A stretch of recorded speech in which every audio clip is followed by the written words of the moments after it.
How can something as simple as a fish, swimming silently beneath murky waters, fuel an industry worth billions, and quietly build financial empires for farmers who were once on the brink of poverty?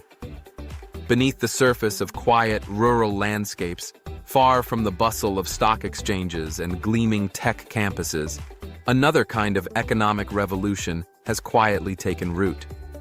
Its origins are humble, a patchwork of backyard ponds, tended by families who once measured their fortunes by the yield of their seasonal crops.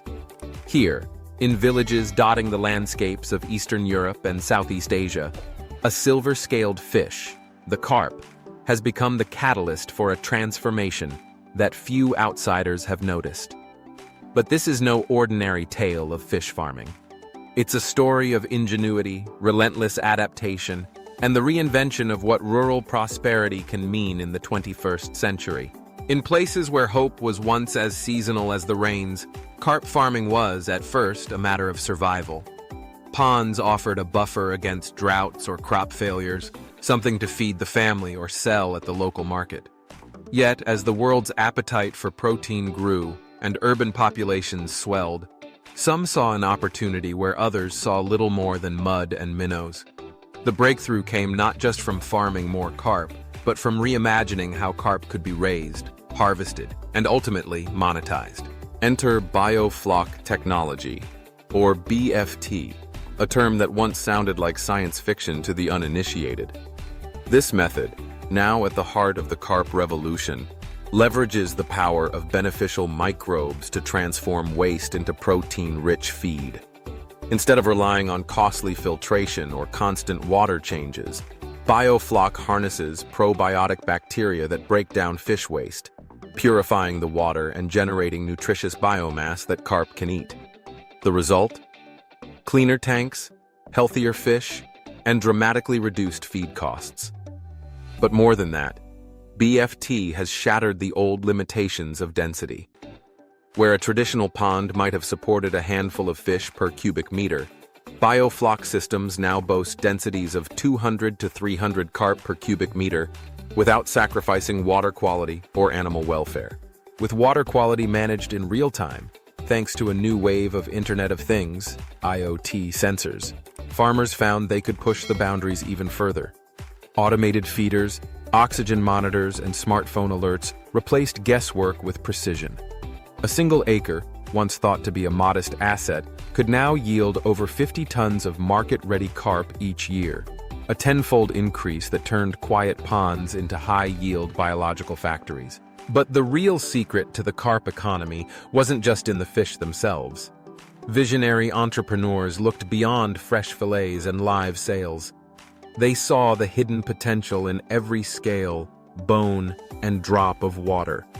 Carp collagen, prized by cosmetic companies for its regenerative properties, became a high-margin export to beauty brands in Japan and Europe. High-protein carp flour, produced from processed fish meal, found eager buyers in pet food and livestock feed industries, offering a sustainable alternative to wild-caught fish meal. Even the waste, what once would have been a costly problem, was fermented into nutrient-rich liquid fertilizers, sold to organic farmers and urban gardeners alike. Some innovators took it a step further, launching private carp farming cooperatives that operate like micro-stock markets. Investors, whether local or international, could buy into a tank or a batch, their returns tied to the success of each harvest. These collectives pooled resources, shared best practices, and negotiated bulk sales, giving smallholders the bargaining power of much larger enterprises. Nowhere was this transformation more astonishing than in the case of a farmer in Vietnam, whose journey became legend among aquaculture circles. With a $5,000 investment in a modest pond, he embraced Biofloc technology, automated his operations, and quickly scaled up. He didn't stop at farming. He built a processing and export business, extracting collagen, producing carp flour, and packaging value-added products. By leveraging blockchain technology, he provided European clients with ironclad proof of his fish's origin, quality, and sustainability, a transparency that commanded premium prices abroad. Within 6 years, his enterprise topped $12 million in revenue, employing dozens and exporting to 5 continents. This was no isolated phenomenon. All across the Carp Belt, rural entrepreneurs began to franchise their aquaculture blueprints, offering turnkey systems, complete with IoT monitoring, automated feeding regimes, and Biofloc starter cultures, to aspiring farmers. Some even minted digital tokens, allowing global investors to participate in the carp economy directly, further democratizing access to this new rural wealth engine. In these communities, the ripple effects have been profound.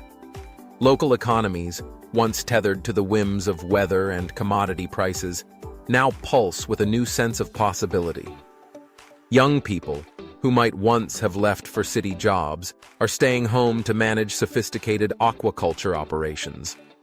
Schools and clinics are being funded by community-owned processing plants. Women, traditionally excluded from large-scale agriculture, are running cooperatives and leading export initiatives. On the global stage, the carp revolution is quietly rewriting the rules of food security and sustainability. Biofloc's ability to recycle waste and reduce reliance on wild fish stocks addresses one of the planet's most pressing ecological challenges. Research has shown that replacing even 40% of conventional fish meal with Biofloc-derived feed can boost carp growth and immune response, lowering both costs and environmental impact.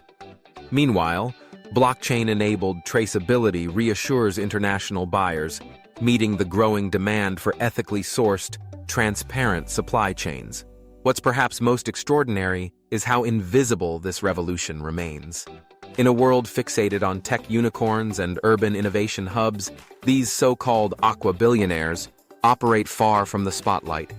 Their wealth isn't built on code or patents, but on the careful management of ecosystems and the ceaseless reinvention of ancient practices. They are proof that the next great wave of economic opportunity may not come from a gleaming tower in Silicon Valley, but from a quiet, algae-filled pond. So, as the world searches for new frontiers, at the intersection of technology, sustainability, and shared prosperity, it's worth remembering that sometimes the most transformative innovations rise from the most unexpected places. In the end, it may not be gold, oil, or software that defines the next era of global wealth, but the humble carp and the visionaries who dared to see its hidden promise.